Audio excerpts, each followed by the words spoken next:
Iš konferencijų centro, Solleisyčios šventyklos aikštėje, transliuojame 184-osios visuotinės pusmetinės pastarųjų dienų šventųjų Jėzaus Kristaus bažnyčios konferencijos kunigystės sesiją. Šioje sesijoje giedos Provo misionierių ruošimo centro kunigijos choras.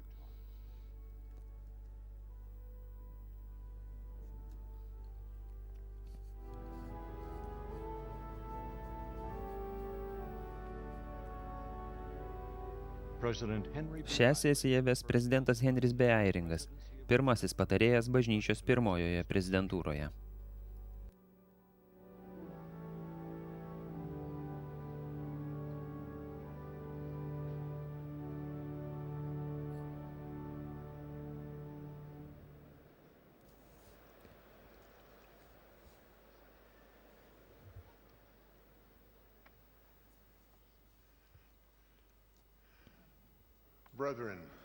Broliai, sveikiname Jūs pastarųjų dienų šventųjų Jėzaus Kristaus bažnyčios 184-osios visuotinės pusmetinės konferencijos kunigystės sesijoje. Prezidentas Tomas Asmonsonas, kuris pirmininkauja šioje konferencijoje, paprašė mane vesti šią sesiją. Šis susirinkimas per palydovinį ryšį transliuojamas kunigijai susirinkusiai daugelį pasaulio vietų. Šioje sesijoje giedos Provo misionierių ruošimo centro kunigijos choras, vadovaujamas Ryano Egeto ir Elmo Keko. Vargonuos Klėjus Kristiansen. Šį susirinkimą choras pradės giesme Pakilkit Dievo vyrai. Tada įžanginę maldą sukalbės vyresnysis Briusas Karlsonas iš 70.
O God, our eternal Father, O Dieve mūsų amžinasis Tėve, Mes džiūgaujame pakvietimu susirinkti šią ypatingą konferencijos sesiją. Šiuo metu mes ypač mąstome apie šventosios kunigystės palaiminimus ir apeigas, per kurias mumise pasireiškia dievotumo galia. Taip pat žinome apie tavo prisakymą mylėtis mums savo artimą, padėti stokojantiems ir mūsų pareiga būti stropiai užsiėmusiais visų žmonių vaikų gelbėjimo darbo spartinimu. Esame dėkingi už tavo sūnaus Jėzaus Kristaus dovaną. Pripažįstame, kad tik per jo gailestingumą ir malonę šis didis darbas gali eiti pirmin.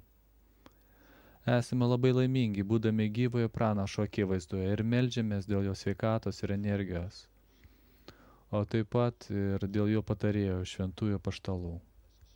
Laimink mus, kad mūsų ausis klausytųsi, akis regėtų, širdis jaustų ir turėtume drąsos žengti pirmyn vykdant tavo valią, apreikštą šioje konferencijoje.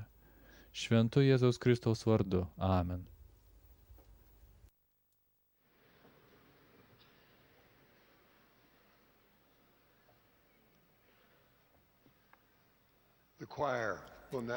Dabar choras pamalonins mus vaikiškų dainelių knygos misionieriškų giesmių popuri.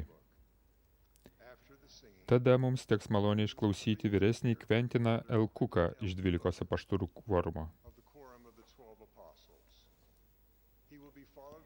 Po jo kalbės vyresnysis Kreigas Kristiansenas iš 70 prezidentūros. Tada į mus kreipsis vyskupas Deanas M. Davisas, antrasis patarėjas pirmininkaujančioje vyskupijoje.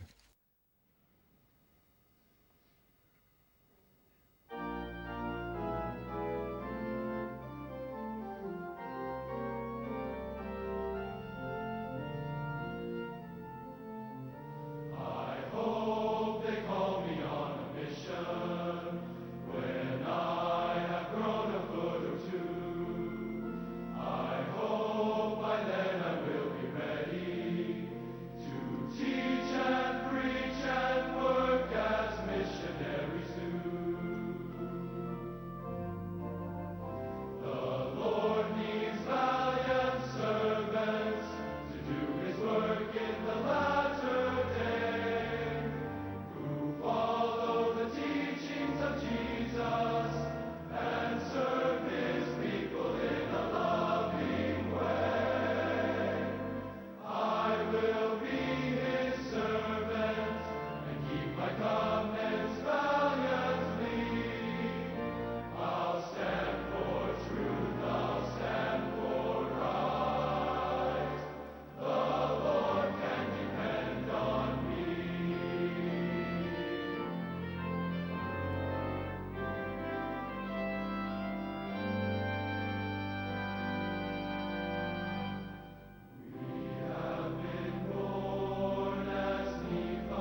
Thank you for that Dėkoju touching už šių group of precious nuostabių jaudinančių dainų popurį. My beloved Mano mylimi broliai, my desire šį vakarą trokštu su jumis pasidalinti patarimais apie sprendimus ir pasirinkimus. when I was a young Kai būdamas jaunas teisininkas gyvenau San Francisco įlankos regione, mūsų firma turėjo juridinių darbo reikalų su kompanija, televizijoje įkūrusią šventinės Čarlio Brauno laidas vaikams.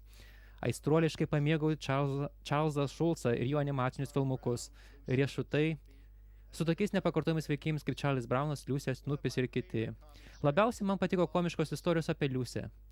Kiek pamenu, Čarlo Brauno beisbolo komanda dalyvavo svarbiose rungtynėse, o Liusė žaidė dešiniajame lauke. Jai buvo pasiūstas aukštai skriejantis kamuolys, priešininkai jau buvo užminę visas bazes ir tai buvo paskutinis iš 9 kėlinių. Jei Liusė būtų sugavusi kamuolį, tai jos komanda būtų laimėjusi. Jei Liusė nebūtų sugavusi kamuolį, tai būtų laimėjusi kita komanda. Taip nutikti gali tik komedijoje, nes atskriejant kamuolį, Liusė apsupo visą komandą.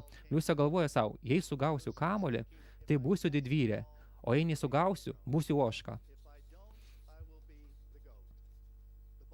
Kamuoliui baigiant leistis ir jos komandos nariams ėmus ją įdėmiai žiūrėti, Liusė kamuolio nesugavo. Pasipiktinęs Čarlis Braunas sviedė žemyn savo pirštinę. Liusė pažvelgė į savo komandą, sudėjo rankas ant jos mens ir tarė: Nejau tikitės, kad sugausiu kamuolį tuomet, kai mane neramina mūsų šalies užsienio politika. Bėgant metams, Liusė daug kartų nesugaudavo jai pasiūstų kamuolių ir kas kartą turėdavo vis naują pasiteisinimą. Nors ir humoristiniai, tačiau Liusės pasiteisinimai te buvo racionalizacijos. Tai buvo netikros jos nesugebėjimo sugauti kamuolių priežastis. Prezidentas Thomasas Monsonas savo tarnystės metu dažnai moko, kad sprendimai nulemia likimą. Šioje dvasioje noriu jums šį vakarą patarti pakelti virš bet kokių racionalizacijų, kliūdančių priimti teisius sprendimus, ypač kalbant apie tarnavimą Jėzui Kristui. Izaijo knygoje esame mokami, kad turime atmesti blogį ir pasirinkti gėrį. Tikiu, kad šiais laikais, kuomet šėtonas žmonių širdise siautėja pačiais įvairiausiais ir subtiliausiais būdais, turime rinktis ir spręsti atsargiai, nepamindami savo atvirai išpažįstamų tikslų ir siekių.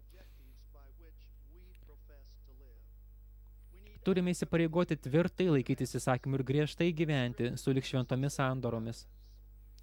Ypač žalinga tai, kad leidžiame racionalizacijoms kliudyti gauti šventyklos endaumentą, vertai tarnauti misijoje ir tuokti šventykloje. Ypač širdis skaudina tai, kad išpažindami tikėjimą šiais laikais savo kasdieninėme gyvenime nesielgiame taip, kad juos pasiektume. Kai kurie jaunuoliai sakosi tikį tikslu susituokti šventykloje, bet į pasimatymus vaikšto su šventyklos nevertais asmenimis. Atvirai pasakius, kai kurie iš viso nevaikšto į pasimatymus. Vyrai, kurie dar nesate nevedę, kuo ilgiau po atitinkamo laiko ir brandos būsite nevedę, tuo labiau imsite nenorėti vesti. Atvirkščiai, tuo labiau turėtumėte norėti vesti. Prašau, uoliau imti dalyvauti tokiose dvasinėse ir bendravimo veiklose, kurios dėrėtų su jūsų tikslu susituokti šventykloje. Kai kurie santuoką atideda iki mokslo pabaigos ir darbo susiradimo. Nors pasaulyje tai yra plačiai priimtina norma, tačiau ji nerodo tikėjimo, nesiderina nei su šiuolaikiniu pranašų mokymais, nei su sveika doktrina. Neseniai buvau susitikęs su puikiu vaikinu. Jo tikslai buvo vykti į misiją, įgyti išsilavinimą, susituokti šventykloje ir turėti tikinčią laimingą šeimą.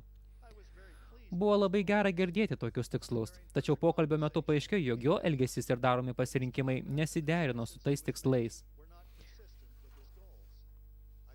Jutau, kad jis nuoširdžiai norėjo vykti į misiją ir vengė vykimų į ją galinčių sudurdyti rimtų prasižengimų. Tačiau savo kasdieniniu elgesiu jis nesiruošė jo laukiantiems fiziniams, emociniams, socialiniams, protiniams ir dvasiniams iššūkiams. Jis neišmoko sunkiai dirbti. Rimtai negalvojo apie mokslus ar seminariją. Jis lankė bažnyčią, bet nebuvo perskaitęs mormonų knygos. Ypač daug laiko skiria video žaidimams ir socialiniams tinklams. Jam atrodė, kad užteks tiesiog atvykti į misiją. Vaikinai, prašau, iš naujo įsipareigokite elgtis vertai ir rimtai ruoštis būti mūsų viešpatės ir gelbėtojo Jėzaus Kristaus pasiuntiniais. Nerimauju ne tik dėl didelių ir svarbių sprendimų, bet ir dėl tarpinių, iš kasdieninio pasaulio ir iš pažiūros eilinių sprendimų, ties kuriais praleidžiame daugiausiai laiko. Priimdami tokius sprendimus turime akcentuoti saiką, pusiausvyrą ir ypač išmintį. Labai svarbu pakelti virš racionalizacijų ir daryti geriausius pasirinkimus. Nuostabus pavyzdys, kuomet prireikia saiko, pusiausvyros ir išminties, yra naudojamasis internetu. Jį galima panaudoti misionieriškame darbe, pasitelkti pagalbon, vykdant kunigystės pareigas, ieškant brangių protėvių šventoms šventyklo apeigoms atlikti ir dar daug kam. Jis turi milžinišką gėrio potencialą. Taip pat žinome, kad juo galima perduoti daug blogio, įskaitant pornografiją, skaitmeninės smurto formas ir anonimiškas paskalas.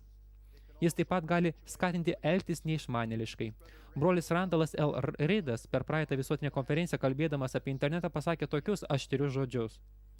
Galite įpulti į nesibaigiančius nereikšmingų dalykų ciklus, eikvojančius jūsų laiką ir menkinančius jūsų potencialą. Trikdžiai ir priešprieša teisumui yra ne tik internete, jie yra visur. Jie veikia ne tik jaunimą, bet ir visus mus.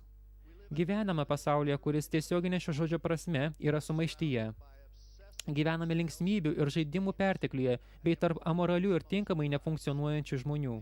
Tačiau plačioje žiniasklaidoje taip vaizduojama kaip normalus elgesys.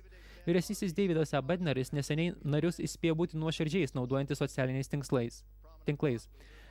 Tai akcentavo ir žymus mąstytojas Arturas K. Brooksas. Jis pastebė, kad socialiniuose tinkluose labiau akcentuojame linksmuosius savo gyvenimo momentus, o ne sunkumus mokykloje ar darbe. Vaizduojame nepilną gyvenimą, kartais net pernelyg save sureikšmindami arba netikroviškai. Patys tokių gyvenimų dalinamės, patys stebime beveik visiškai netikroviškus savo draugų socialiniuose tinkluose gyvenimus. Brooksas pareiškė, kaip gali netapti sunkiau, jei vieną savo gyvenimo dalį skiriate apsimetinėjimui laimingesniais nei esate, o kitą dalį leisti stebint tuos, kurie rodos yra žymiai laimingesni už jūs pačius. Kartais atrodo, kad skęstame tuščiame, neišmanėme, beprasmėme triukšme ir nesibaigiančiuose nesutarimuose. Jei mažiau blaškysimės ir įdėmiai pažiūrėsime į mūsų supančią aplinką, tai pamatysime, kad amžinybės kelyje ji mažai te padeda eiti link teisių tikslų. Štai kaip vienas tėvas išmintingai atsako į savo vaikų nuolatinius prašymus leisti įsijungti šiuos trikdžius. Jis tiesiog paklausė, ar tai tave padarys geresniu žmogumi? Jei racionalizuojame neteisingus, susigrąžintą Evangeliją nedarančius didelius ar smulkius pasirinkimus, tai netenkame mums reikalingų palaiminimų ir apsaugos ir dažnai pakliūname į nuodėmės pinklės ar paprasčiausiai išklystame iš kelio. Mane ypač neramina toks žmonių neišmanimas, kuomet visais įmanomais būdais vaikomasi kiekvienos naujovės.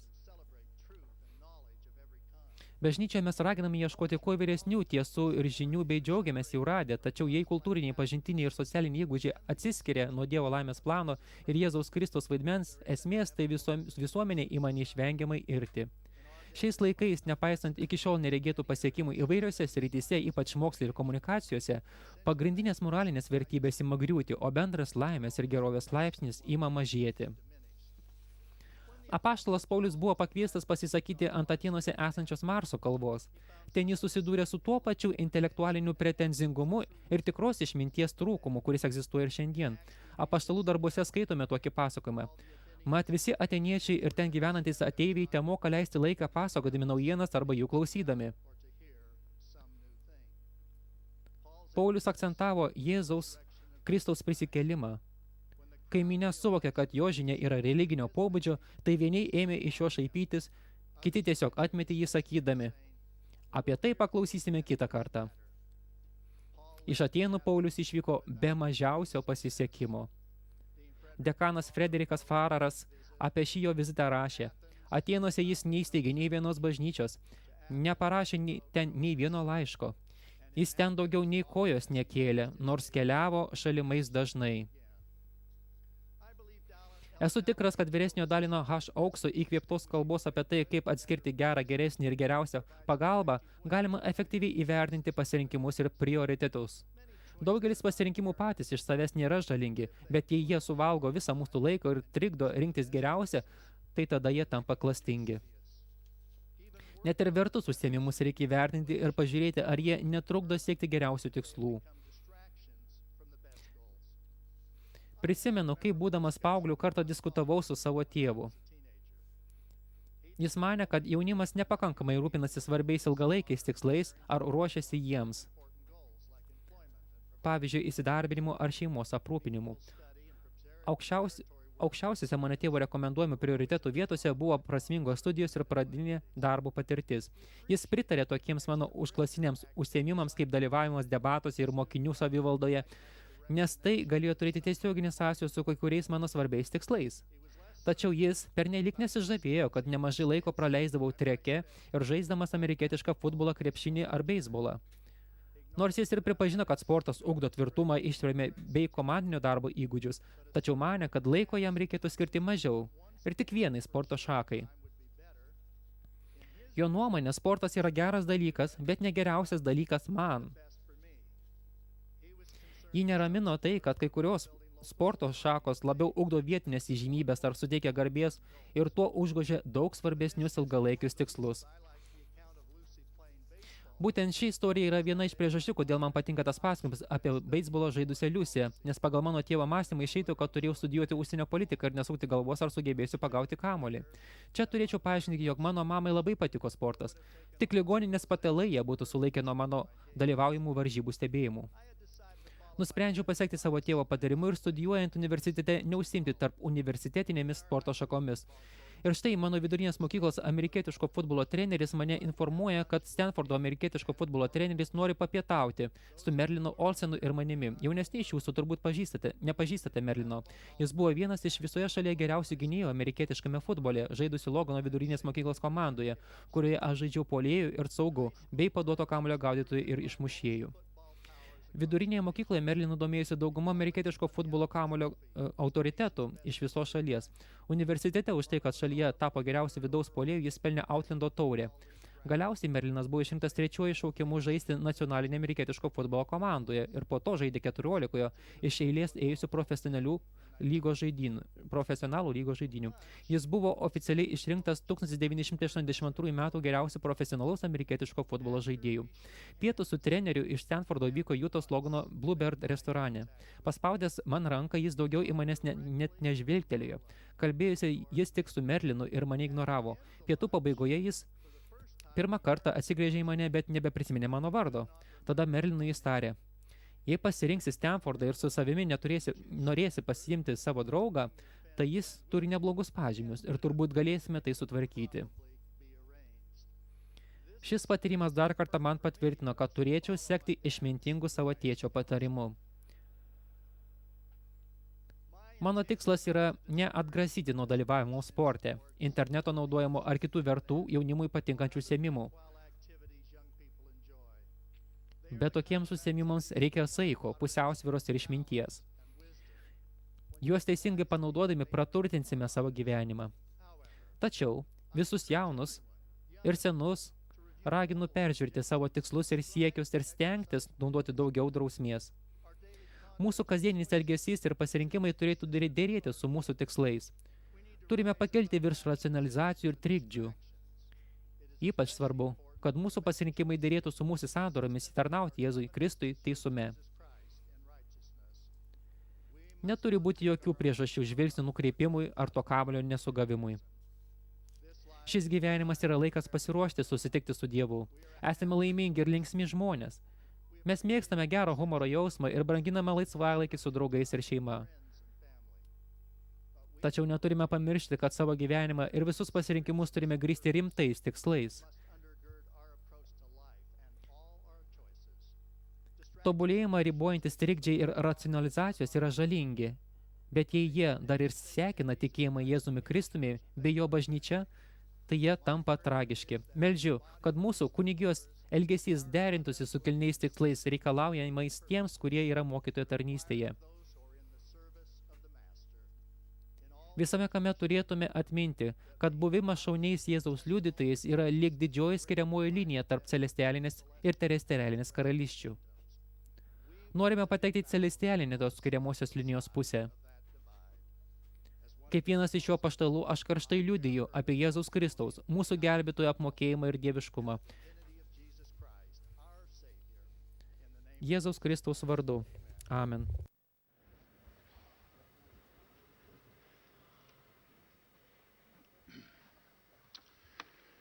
My dear brethren, we are continually inspired by Mano the brangus personal broliai, example mūsų nuolatos įkvėpia prezidento Thomas Monsono asmeninis pavyzdys ir tarnystė kunigystėje. Neseniai keliems diakonams buvo užduotas toks klausimas. Kokia prezidento Monsono savybė labiausiai žavitės? Vienas diakonas prisiminė, kaip prezidentas Monsonas, būdamas vaikas, atidavė savo žaislus nepasiturintiems draugams. Kitas paminėjo, kad prezidentas Monsonas savo apylinkėje rūpinosi daugybę našlių. Trečiasis atkreipė dėmesį į tai, kad būdamas labai jaunas jis buvo pašauktas apaštalu ir laimino žmonės visame pasaulyje. Po to vienas vaikinas pasakė: mane labiausiai žavi stiprus prezidento Monsono liudijimas. Iš tiesų visi pajutome mūsų pranašo ypatingą liudijimą apie gelbėtoją Jėzų Kristų ir jo įsipareigojimą visuomet sekti dvasios kuždesiais. Kiekvienu pasakotų patyrimu prezidentas Monsonas kviečia mus labiau gyventi pagal Evangeliją ir siekti bei stiprinti savo asmeninius liudijimus. Prisiminkite, ką jis pasakė nuo šios tribūnos vos prieš kelias konferencijas. Kad būtume stiprus ir atsilaikytume prieš visas jėgas, traukiančias mus klaidingomis kryptimis, turime turėti asmeninį liudijimą.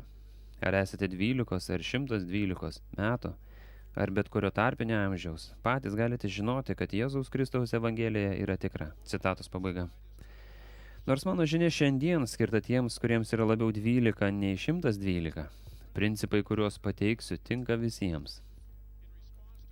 Atsakydamas į prezidento Monsono teiginį paklausiu: ar visi asmeniškai žinome, kad Evangelija yra tikra? Ar galime užtikrintai pasakyti, kad mūsų liudijimai yra tikrai mūsų? Vėl pacituosiu prezidentą Monsoną. Tvirtinu, kad stiprus liudijimas apie gelbėtoją ir jo Evangeliją apsaugos jūs nuo supančių nuodėmių ir blogio. Jei dar neturite liudijimo apie tai, atlikite viską, kas būtina, kad įgytumėte tokį liudijimą. Jums būtina turėti savo liudijimą, nes kitų liudijimai toli jūsų nenuves. Pačiam sužinoti, kad sugrąžintoji Jėzaus Kristaus Evangelija yra tikra, gali būti vienu didžiausių ir džiaugsmingiausių gyvenimo patyrimų. Mums gali tekti iš pradžių remtis kitų žmonių liudijimais ir sakyti, kaip tai darė jaunieji kariai: mes neabejojame, kad mūsų motinos tai žinojo. Tai gera pradžia, tačiau turime ant to statyti toliau. Siekiant būti stipriam Evangelijoje, nėra svarbesnio dalyko, kaip įgyti ir stiprinti savo liudijimą. Turime galėti pareikšti kaip Alma: aš pats tai žinau.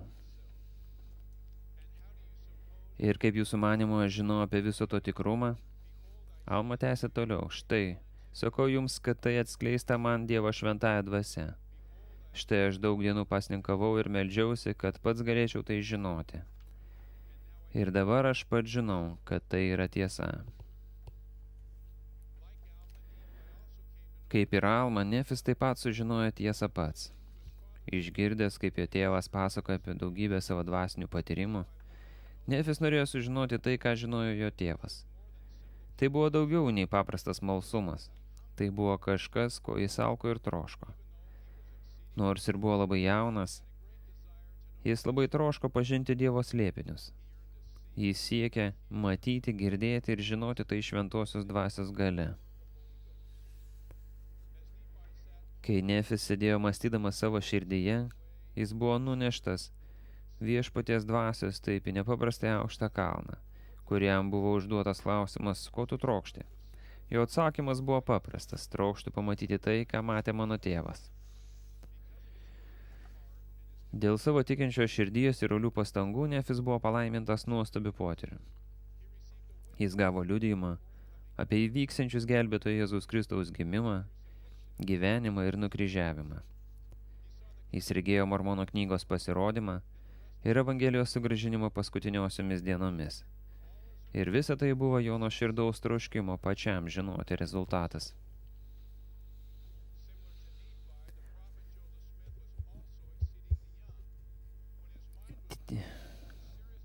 Panašiai kaip ir Nefis, pranašas Džozefas Smitas taip pat buvo labai jaunas, kai jo protas buvo žadinamas giliai mąstyti apie dvasinės tiesas. Džozefui tai buvo didžio nerimo metas. Jis supo prieštaraujantis ir klaidinantis religijos aiškinimai. Jis norėjo žinoti, kuri bažnyčia buvo teisinga. Įkvėptas šių Biblijos žodžių, jei kuriam iš jūsų trūksta išminties, te prašo Dievą, jis pradėjo pats veikti, kad rastų atsakymą. Vieną gražų 1820 metų pavasario rytą jis nuėjo į giraitę ir atsiklaupė melstis. Dėl savo tikėjimo ir kadangi Dievas buvo jam numatęs ypatingą darbą, Džozefas patyrė šlovingą Dievo tėvo ir jo sūnaus Jėzaus Kristaus regėjimą ir pats sužinojo, ką turėjo daryti.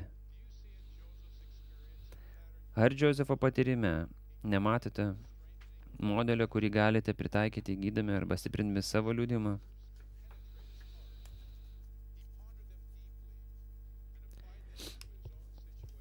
Džozefas leido raštams persmelkti jo širdį, stipriai juos apmąstė ir pritaikė savo situacijai. Po to jis veikė pagal tai, ką sužinojo. Rezultatas buvo šlovingas pirmasis regėjimas ir visa, kas sekė po to. Ši bažnyčia tiesioginė prasme buvo pastatyta ant principo, kad bet kas, įskaitant 14-metį kaimo berniuką, gali prašyti Dievo ir gauti atsakymą į savo maldas. Mes dažnai girdime bažnyčios narių sakant, kad jų liudimas apie Evangeliją yra pats brangiausias jų turtas. Tai šventa dovana iš Dievo, kuri pasiekia mūsų šventosios dvasios galia. Tai ramus, nepajudinamas tikrumas, kurį gauname studijuodami, melsdamiesi ir gyvendami pagal Evangeliją. Tai jausmas, kai šventoji dvasia liudijo mūsų sieloms, kad tai, ko mokėmės ir ką darome, yra teisinga. Kai kurie žmonės kalba apie liudimą tarytum šviestuvo jungiklį. Jis arba įjungtas, arba išjungtas. Jūs arba turite liudimą, arba ne. Iš tiesų, liudimas yra panašesnis į medį, kuris pereina įvairias augimo ir vystimosi stadijas. Kai kurie aukščiausi medžiai žemėje yra Redvudo nacionalinėme parke, vakarinėje Jungtinių valstijų dalyje.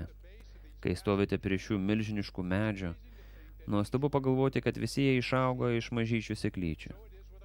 Taip pat yra ir su jūsų liudijimais.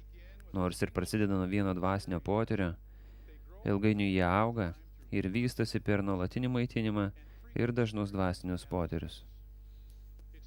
Todėl nenuostabu, kad pranašas Alma, paaiškindamas, kaip išsiugdome liudijimą, kalbėjo apie sėklą išaugančią į medį. Jis sakė, jei skirsite vietą, kad sėkla galėtų būti pasodinta jūsų širdyje, štai jei tai tikra sėkla arba gera sėkla, jei jos neišmesite lauk savo netikėjimu, štai jį pradės brinkti jūsų krūtinėje.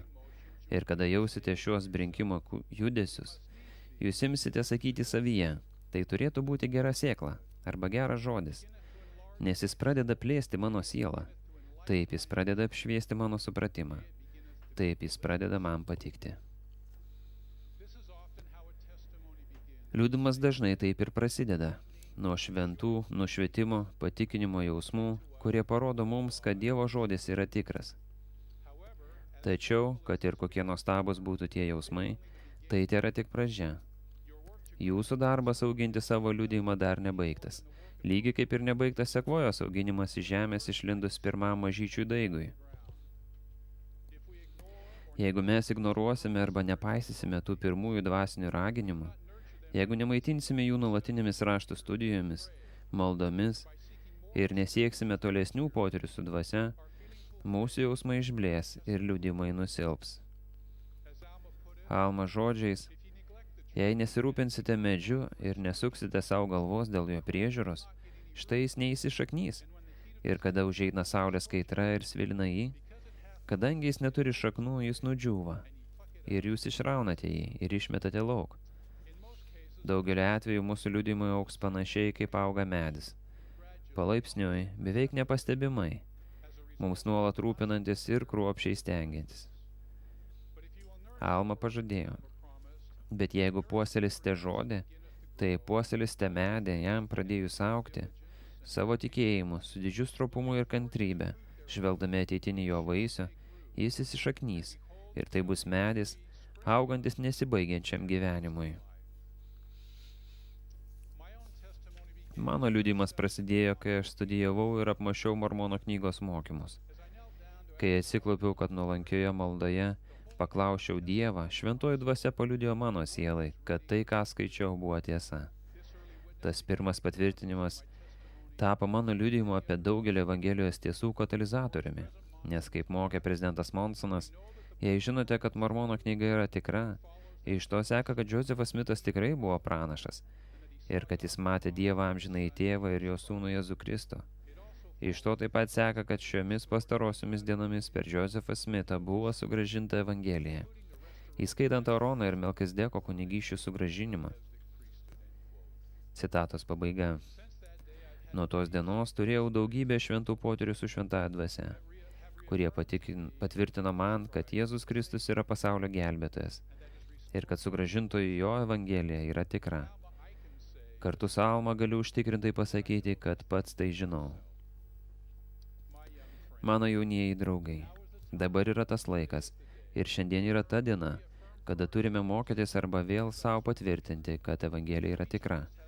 Kiekvienas iš mūsų turime svarbų darbą, kad jį atliktume ir būtume apsaugoti nuo pasaulio jėgų, kurios nuolatos pasireiškia.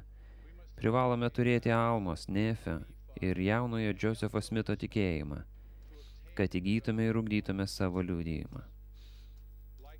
Kaip ir tas jaunasis diakonas, apie kurį kalbėjau anksčiau, žaviuosi prezidento Monsono liudijimu.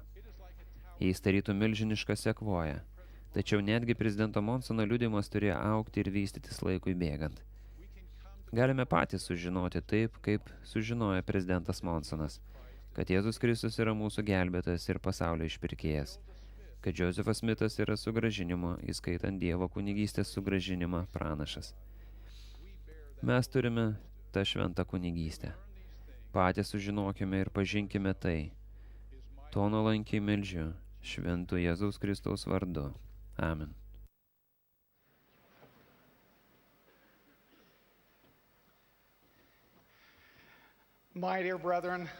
Mano brangus broliai, myliu kunigiją ir džiaugiuosi galėdamas būti su jumis. Esu labai dėkingas, kad galime būti drauge ir tarnauti šiame didžiame reikale.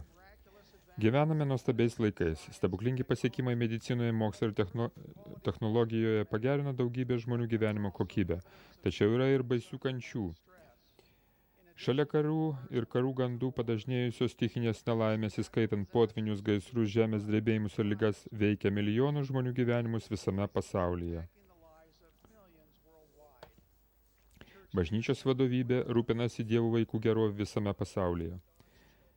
Kai tik įmanoma ir kur tik įmanoma, patekusiems į bėdą padedama bažnyčios ištekliais skirtais ypatingiams atvejams. Pavyzdžiui, praeitą lapkritį Filipinų salų gyventojus ištiko taifūnas Hajanas. 5 kategorijos super taifūnas Hajanas paliko savo kelyje daug griuvėsių ir kančių. Buvo sugriauti ištisi miestai, žuvo daug žmonių, milijonai namų buvo smarkiai sugadinti ir sugriauti. Buvo išvestos iš rikiuotės tokios svarbiausios paslaugos kaip vandentiekis, kanalizacija ir elektros tinklai. Bažnyčios pagalba buvo suteikta jau pirmosiomis valandomis po šios nelaimės. Bažnyčios nariai gyvenantis Filipinuose susitelkė, kad padėtų savo broliams ir seserims parūpinti maisto, vandens ir drabužių ir higienos reikmenų tiek nariams, tiek nenariams. Bažnyčios susirinkimo namai tapo prieglobsčio vietomis tūkstančiams likusių be pastogės. Vadovaujant krašto prezidentūrai ir kunigijos vadovams, kurių daugelis neteko visko, ką turėjo, buvo įvertinta visų narių padėtis ir saugumas. Buvo sudaromi įkvėpti planai, kaip padėti nariams atgauti priimtinas gyvenimo sąlygas ir savarankiškumą.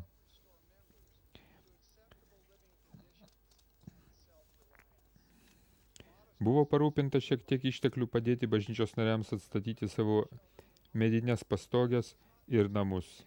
Tai nebuvo tik betikslės dalybos. Nariai buvo apmokyti ir atliko reikalingą darbą savo, o tada kitiems. Vienas iš to kilęs palaiminimas buvo tas, kad nariai išsiugdė dailidės, santechniko ir kitus statybinius įgūdžius galėjo rasti gerų darbų galimybių, kai ėmė atsistatinėti kaimyniniai miesteliai ir bendruomenės. Rūpinimasis vargšais ir beturčiais yra pagrindinė Evangelijos doktrina ir esminė amžinojo išgelbėjimo plano dalis. Prieš savo žemišką tarnystę Jehova sakė, kadangi krašte beturčių niekada netruks, įsakau tau, ištiesk ranką vargšui ir beturčiui artimui savo krašte.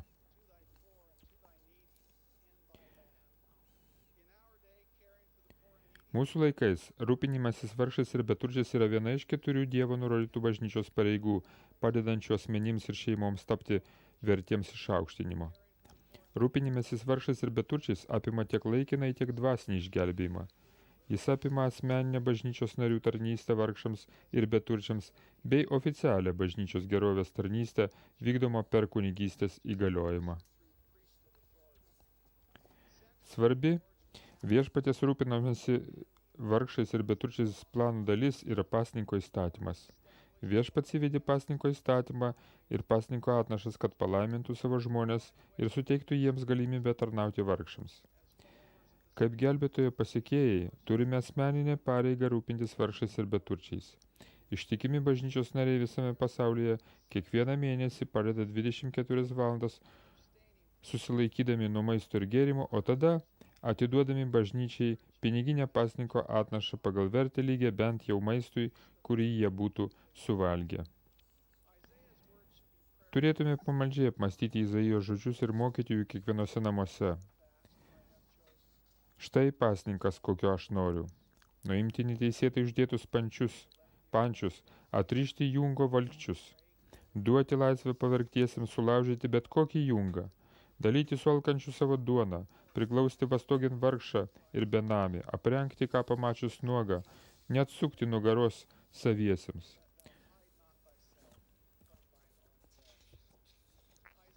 Toliau Izaijas vardija nuostabius palaiminimus, kuriuos viešpats pažadėjo tiems, kurie paklūsta pasninko įstatymui. Tada tartum aušra užtekės tavo šviesa ir tavo žaizda bus greitai užgydyta. Tavo teisumas žengs pirma tavęs, o viešpaties šlovė lydės iš paskos. Tada šauksisi ir viešpats atsilieps, prašysi pagalbos ir jis tars, aš čia. Kai duodi alkstančiam duonos ir palengvini varguolio gyvenimą, šviesa tau užtekės tamsoje, tamsa bus tau šviesi kaip dienovidis. Viešpats visada bus tavo vadovas ir sausros išdegintoje šalyje tave pasotins. Citatos pabaiga. Apie šią ištrauką prezidentas Haroldas Bajys sakė, didžiuliai palaiminimai kylantis iš pasninkavimo buvo skelbiami kiekviename Evangelijos laikotarpyje ir čia viešpats per savo didį pranašą aiškina, kam reikalingas pasninkas ir kokie iš jo kyla palaiminimai. Jei panalizuotumėte Izaijo knygos 58 skyrių, suprastumėte, kodėl viešpats nori, kad mokėtume pasninką atnašas. Kodėl nori, kad pasninkautume? Jis nori to todėl, kad per tai mes galime jo šauktis ir viešpats gali atsiliepti. Galime šauktis ir viešpats tars, aš čia. Prezidentas Elyjai pridūrė, argi norime atsidurti tokioje padėtyje, kad šauktumės, o jis neatsilieptų? Kad šauktume iš sielvarto, o jie nebūtų su mumis? Manau, kad dabar laikas mąstyti apie šios esminius dalykus, nes ateina dienos, kada mums reikės daugiau ir daugiau viešpatės palaimų, kada neatskęsta rūstybė bus išlieta ant visos žemės. Mūsų mylimas pranašas Tomasas Monsonas pasidalino savo liudijimu apie šios principus, liudijimu iš savo gyvenimo. Jis sakė, ne vienas bažnyčios narys padėjęs aprūpinti vargšus niekada dėl to nesigaili. Darbštumas, taupumas, savarankiškumas ir dalinimasis su kitais mums ne naujiena. Broliai, pastarųjų dienų šventų Jėzaus Kristaus bažnyčios nariai yra sandoros sudarantis ir sandorų besilaikantis nariai. Nežinau kito įstatymo ar įsakymo, kurį ištikimai jo laikantis būtų lengviau vykdyti ir kuris neštų didesnės palaimas nei pasninko įstatymas. Kai pasninkaujame ir duodame sąžiningą pasninko atnašą, mes įnešame į viešpatės sandėlį tai, ką būtume išleidę maistui.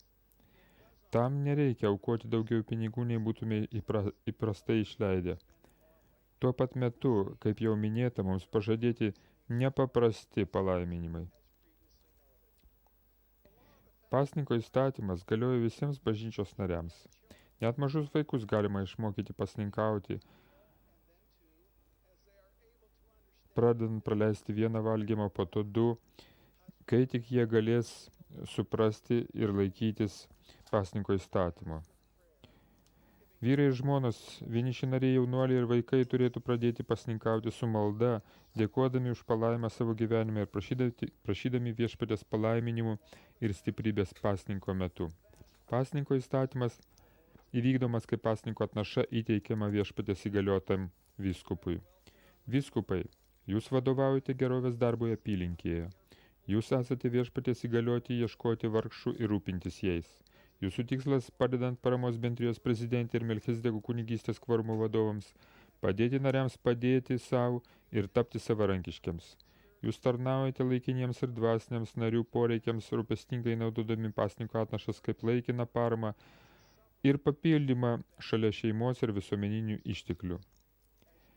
Kai pamaldžiai naudositės kunigystės raktas ir įžvalgą padėdami vargšams ir beturčiams, jūs suprasite, kad teisingas pasninko atnašų naudojimas skirtas remti gyvenimą, o ne gyvenimo būdą. Arono kunigystės kvorumų prezidentai, jūs turite raktus ir gali atlikti išorinės apeigas. Jūs bendradarbiaujate su vyskupu ir mokote kvorumo narius apie kunigystės pareigas, o tada vadovaujate, lankydami bažnyčios narius ir suteikdami jiems galimybę paaukoti pasninko atnašas.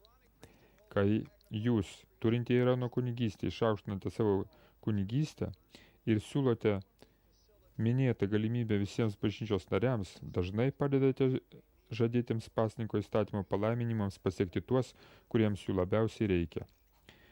Jūs pamatysite, kad rūpinimosi vargšais ir beturčiais dvasia turi galę suminkštinti užkietusias širdis ir palaiminti gyvenimus tų, kurie retai ateina į bažnyčią. Prezidentas Monsonas yra pasakęs, tiems viskupams, kurie organizuoja savo Arono kunigystės kvorumus dalyvauti renkant pasninko atnašas, geriau seksis vykdyti šią šventą pareigą. Viskupai, atminkite, kad skirtingose kraštuose ir šalise sąlygos gali labai skirtis. Arono kunigystės ėjimas nuo durų prie durų jūsų vietovėje gali netikti. Tačiau raginame jūs pamaldžiai apmastyti minėtą pranašo patarimą ir ieškoti įkvėpimo dėl to, kaip jūsų apylinkės Arono kunigystę turintieji galėtų išaukštinti savo kunigystę dalyvaudami renkant pasninko atnašas.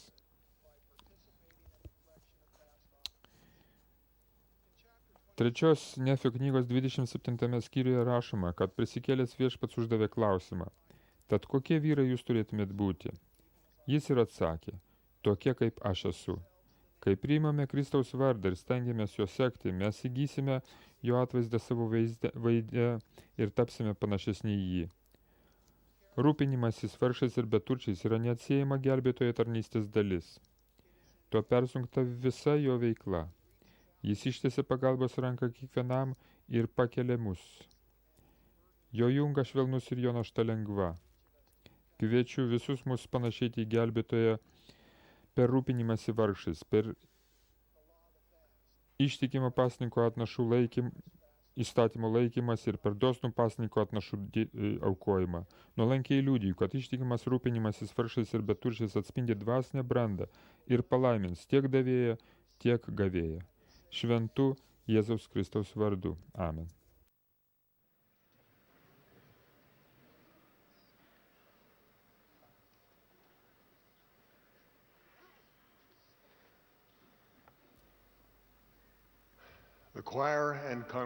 Dabar choras ir susirinkusieji atsistosime ir drauge sugiedosime giesmę už pranašą Dieve tau dėkingi. Po giesmės į mus kreipsis prezidentas Dieteris F. Uchtdorfas, antrasis patarėjas pirmojoje prezidentūroje. Po to privilegija kalbėti jums teks man.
Yes, we thank our Heavenly Father for Taip, mes tikrai dėkojame mūsų dangiškam tėvui už mūsų pranašą. the prophet Joseph Smith. Dėkingi už pranašą Josephą Smithą taip pat. Love our president, Ir mylime mūsų dabartinį pranašą ir prezidentą Thomas Monsoną. President Monson, Ne, praying for the members of the churches. turėtumėte girdėti, kaip prezidentas Monsonas meldžiasi už bažnyčios narius. Kokią pagodą In the priesthood around the globe. galim pajusti ir kaip jis pasitikė kunigijos nariais visame pasaulyje. It was our beloved Savior's final night. Mūsų broliai seserės, tai buvo paskutinė mūsų mylimo gelbėtojo naktis mirtingajame gyvenime, vakaras prieš jam paaukojant save kaip išpirką už visą žmoniją. As he broke, Laužant duoną su savo mokiniais, he said jis something pasakė kai ką, kas turbūt jų širdis pripildė didelio nerimo ir gilaus liūdėsio. one of you shall betray Jis jiems tarė, he told them. vienas iš jūsų mane išduos. Disciples didn't question, Mokiniai neabejojo, kad jis pasakė tiesą. nor did they look Ir jie nesižvalgė aplinkui, rodydami į kitą ir klausdami, ar tai jis? instead. Užuot tai darė, Exceeding sorrowful, jie labai nuliūdo and began every ir one, ėmė vienas po kito klausinėti, Lord, nejaugi aš viešpatie. I wonder what each of us Norėčiau žinoti, ką kiekvienas iš mūsų darytume, jeigu gelbėtojas tai būtų pasakęs mums. would we look Ar žvalgytumėmės į esančiuosius aplink mus ir širdie sakytume, tikriausiai jis kalba apie brolį Jonaitį. Visada abejojau juo. I'm glad Arba gerai, kad brolis Petraitis čia, jam tikrai reikia tai išgirsti. or would O gal kaip ir tie senovės mokiniai, pažvelgtume savo į širdį ir užduotume tą skvarbų klausimą. is it I? Nejaugi tai aš? In these simple words, Šiuose paprastuose žodžiuose, is it I? nejaugi aš viešpatie, Beginning of glūdi išminties pradžia ir kelias į asmeninį atsivertimą bei ilgalaikį pasikeitimą.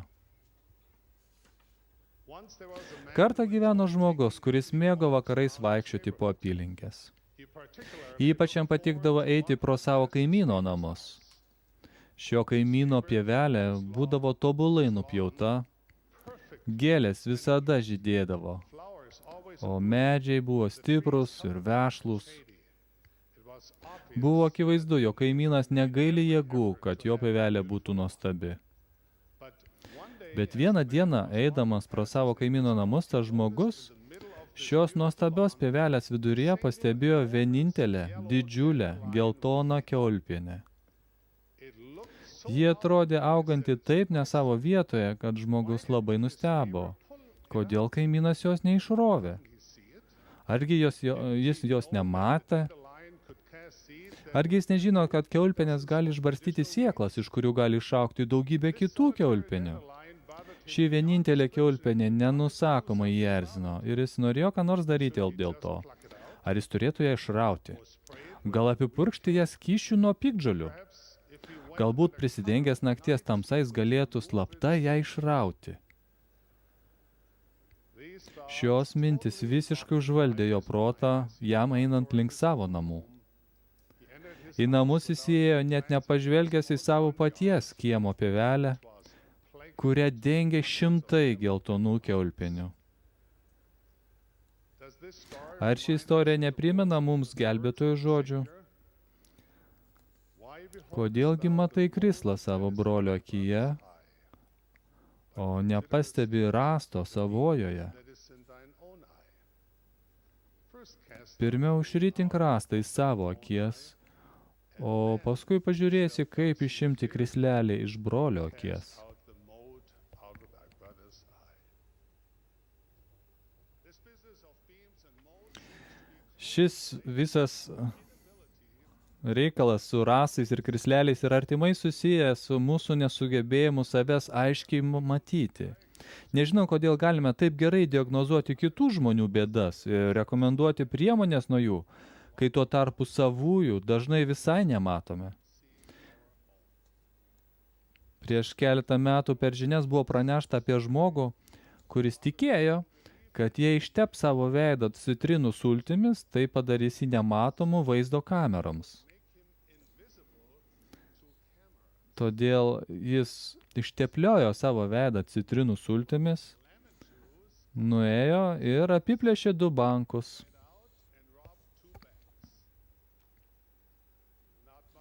Neilgai trukus jis buvo suimtas, kai jo atvaizdą parodė per vakarinę žinias. Kai policija parodė tam žmogui vaizdo medžiagą iš jį filmavusių apsaugos kamerų, jis negalėjo patikėti savo akimis. Bet aš juk buvau veidą įsitepęs citrinų sultimis, stebėjosi jis. Vienas Kornelio universiteto mokslininkas išgirdęs šią istoriją susidomėjo tuo, kad tas vyras gali taip smarkiai nežinoti apie savo neišmanimą tuo klausimu.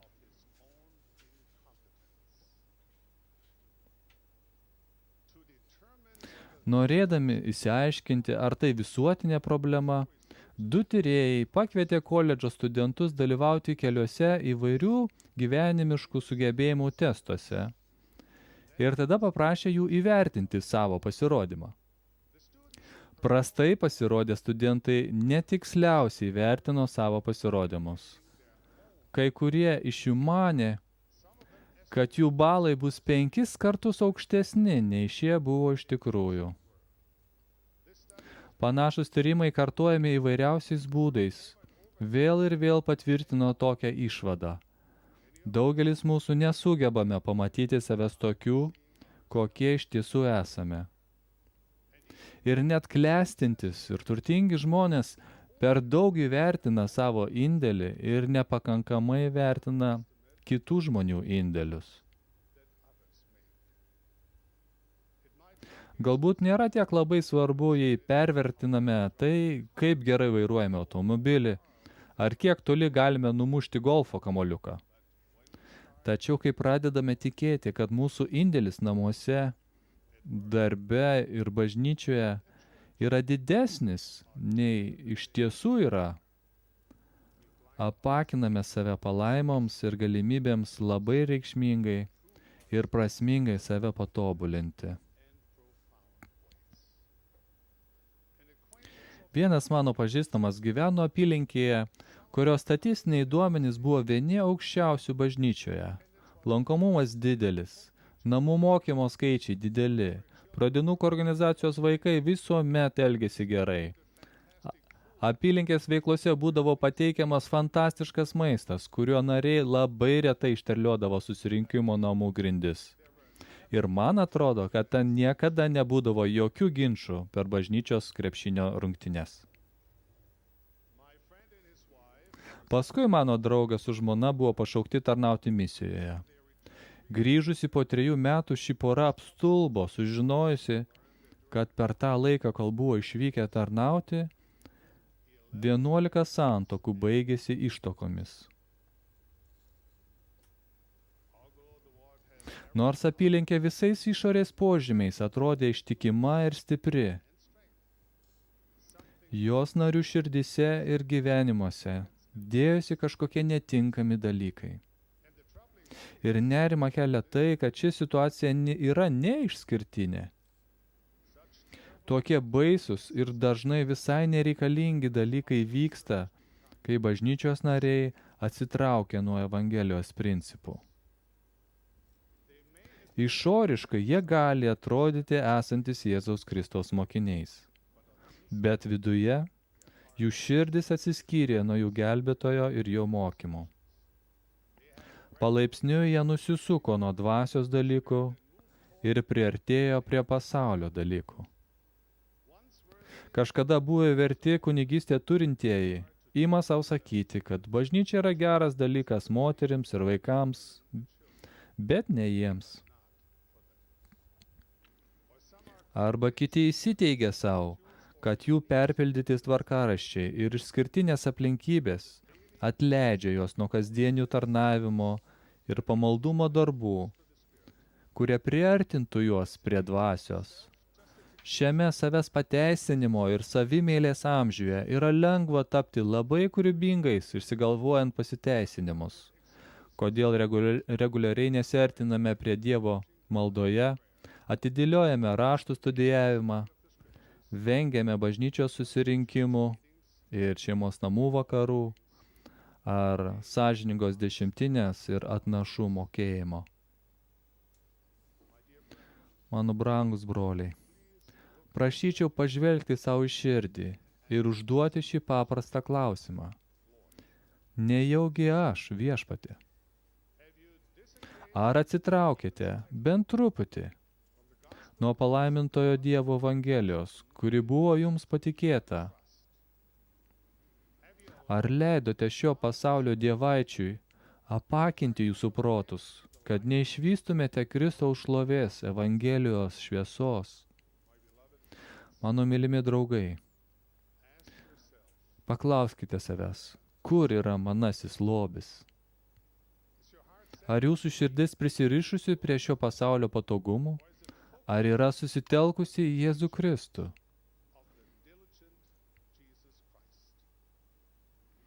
Nes kur tavo lobis, ten bus ir tavo širdis. Ar Dievo dvasia gyvena jūsų širdise?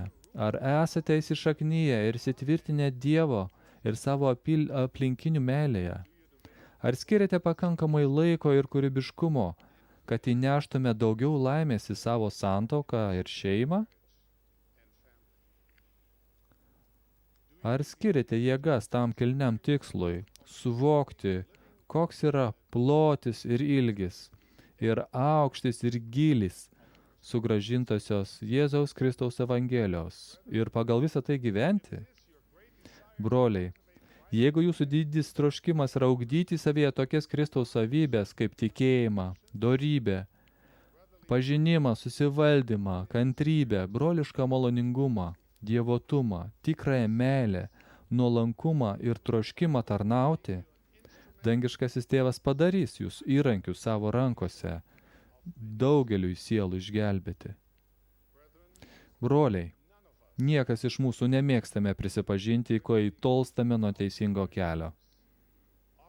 Dažnai mėginame vengti žvelgimo gilin į savo sielą ir susidūrimo su savo silpnybėmis, trūkumais ir baimėmis. Todėl gaunasi taip, jog kada tyrėme savo gyvenimus, mes žvelgiame pro filtrą šališkumo, pasiteisinimo ir įsigalvojimo, kuriuos savo pasakojame norėdami pateisinti nevertas mintis ir poelgius. Tačiau gebėjimas save aiškiai matyti yra būtinas mūsų dvasiniam augimui ir geroviai.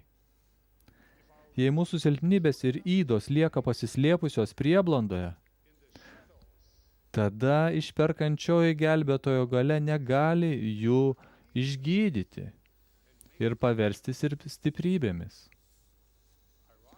Ironiška, bet mūsų aklumas savo žmogiškom silpnybėms padarys mus aklus ir tam dieviškam potencialui, kurį mūsų tėvas trokšta puoselėti kiekviename iš mūsų. Taigi, kaip galime pašviesti tą tyrą Dievo tiesos šviesą savo į sielas ir pamatyti save tokius, kokius jis mus mato?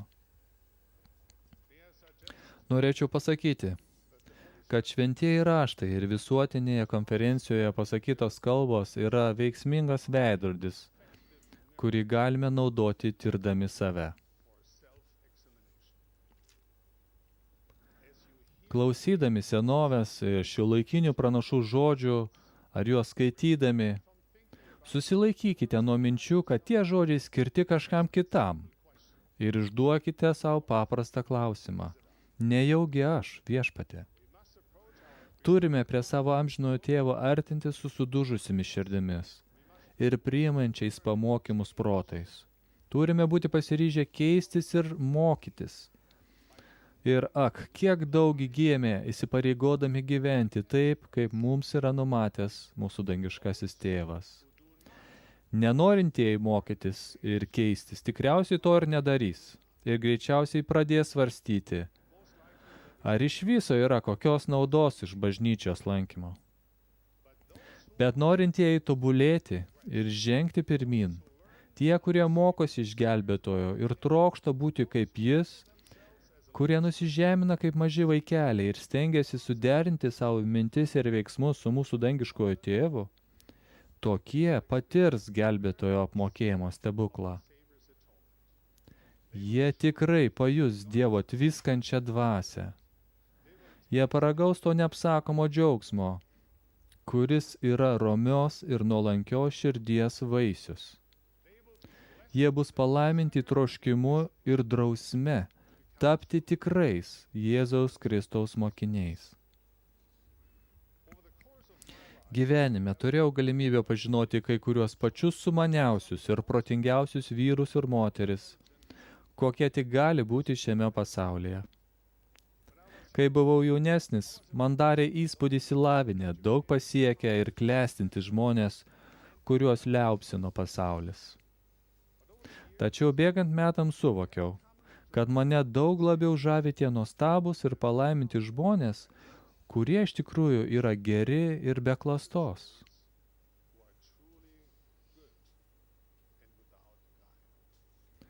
Argi visa tai nėra Evangelijos prasmė ir ką ji mums duoda? Tai yra geroji naujiena ir ji padeda mums tapti gerais. Apaštalo Jokūbo žodžiai tinka mums ir šiais laikais. Dievas priešinasi išpuikėliams, o nuolankiesiems teikia malonę. Nusižeminkite prieš viešpatį, tai jis jūs išaukštins.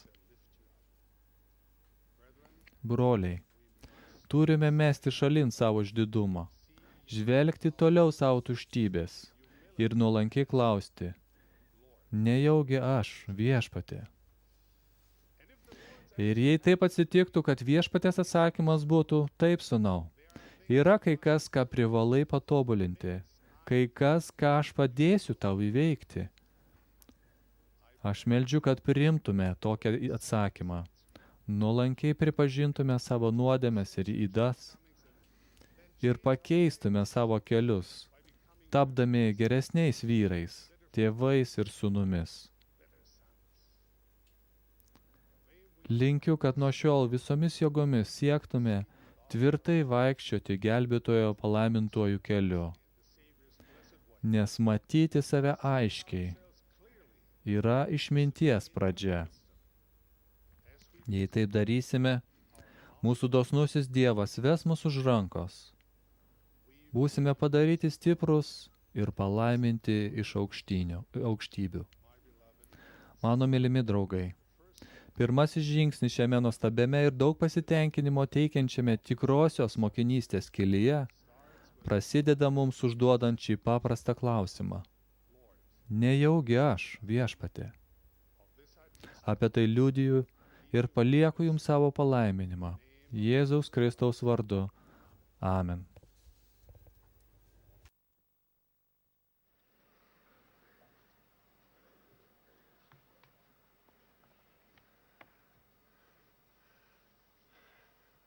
I am grateful to be gathered with the priesthood of God. Esu dėkingas, kad galiu būti kartu su Dievo kunigija, kuri yra pasklidusi po visą pasaulį. Vertinu jūsų tikėjimą, tarnystę ir maldas. Mano žinia šį vakarą apie Arono kunigystę. Ji taip pat skirta visiems mums, kurie padedame suvokti viešpaties pažadą turintiesiems tai, kas raštuose apibūdinama žemesnąją kunigystę. Tai dar vadinama paruošiamąją kunigystę. Būtent apie šį šlovingą pasiruošimą kalbėsiu šį vakarą. Viešpaties darbo planas kupinas įvairaus pasiruošimo. Jis paruošia mums žemę, kad patirtume išbandymus ir mirtingojo gyvenimo teikiamas galimybės. Kol esame čia, esame taip vadinamoje paruošiamojoje būsenoje.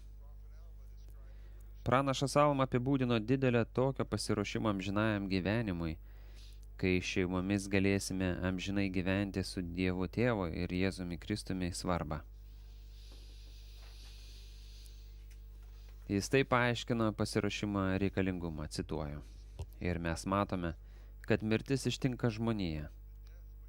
Mirtis, apie kurią kalbėjo Mulekas, kuri yra laikinoji mirtis.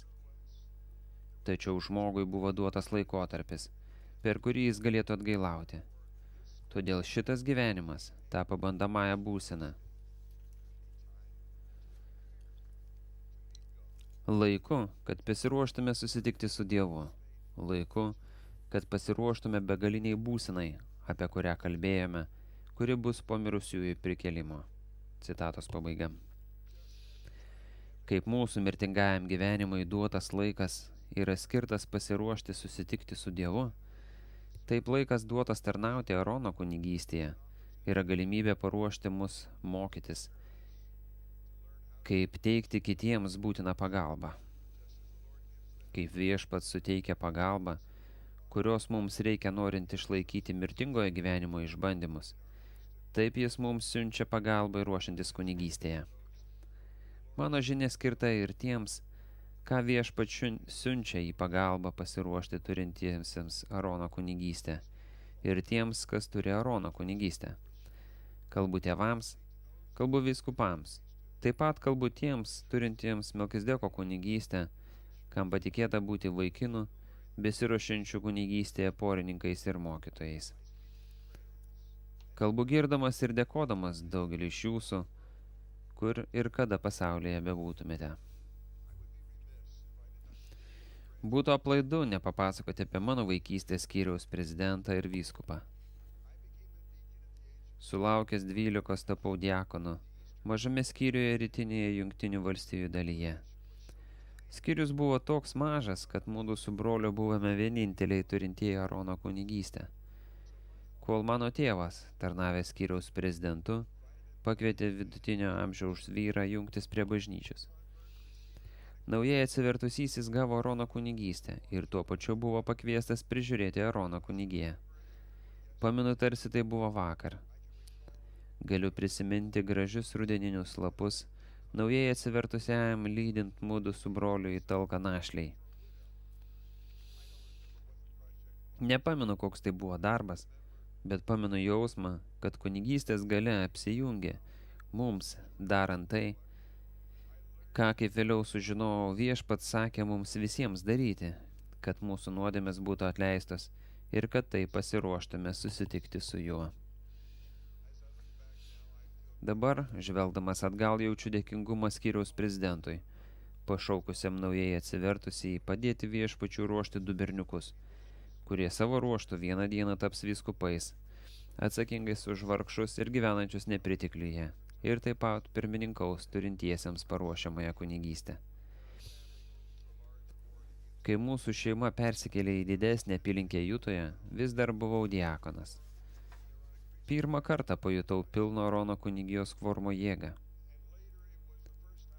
Tiesą sakant, tai buvo pirmas kartas, kai aš tokį kvorumą mačiau, o vėliau pirmą kartą pajutau kunigų kvorumui pirmininkaujančio vyskupo galią ir palaiminimą. Vyskupas pašaukė mane būti pirmojo jo padėjėjų kunigų kvorume. Pamenu, kad jis pats vesdavo pamokas kvorume, nors buvo užsiėmęs ir galėjo pašaukti mus mokyti daugiau talentingų vyrų. Kėdės jo klasėje būdavo sustatytos ratu. Aš būdavau pasodinamas šalia esančioje kėdėje jo dešinėje. Kai jis mokė, galėjau žvelgti jam per petį. Retkarčiais vis žvilgteldavau į atidžiai atspausdintus užrašus ant kelio, padėtame odiname segtuve, ir ant kito kelio atverstus gerai susidėvėjusius raštus su gausybė pabraukimų. Prisimenu jaudulį jam pasakojant istorijas apie Narsą iš Danieliaus knygos ir jo liudijimą apie gelbėtoją Viešpatį Jėzų Kristų. Visada prisiminsiu, kaip Viešpats jo kunigystę turinčiųjų paruošimui pašaukė kruopščiai parinktus porininkus. Mano vyskupas turėjo galingus patarėjus, bet dėl tuo metu man nesuprantamų priežasčių jis skambindavo man telefonu ir sakydavo: Holai, reikia, kad eitum su manimi kaip porininkas aplankyti keletą žmonių. Kartą jis pasiėmė mane su savimi į vienišos, maisto neturinčios našlės namus. Grįžtant namo, jis sustabdė automobilį, atsivertė savo raštus ir papasakojo man, kodėl jis elgėsi su ta našle taip, tarsi jį turėtų galę ne tik pasirūpinti savimi, bet kada nors ateityje padėti kitiems. Kitą kartą lankėmės pas vyrą, kurio seniai nebuvo bažnyčioje. Vyskupas pakvietė jį grįžti pas šventuosius. Pajaučiau savo vyskupo meilę kažkam, kuris man atrodė kaip nemylimas ir maištaujantis priešas.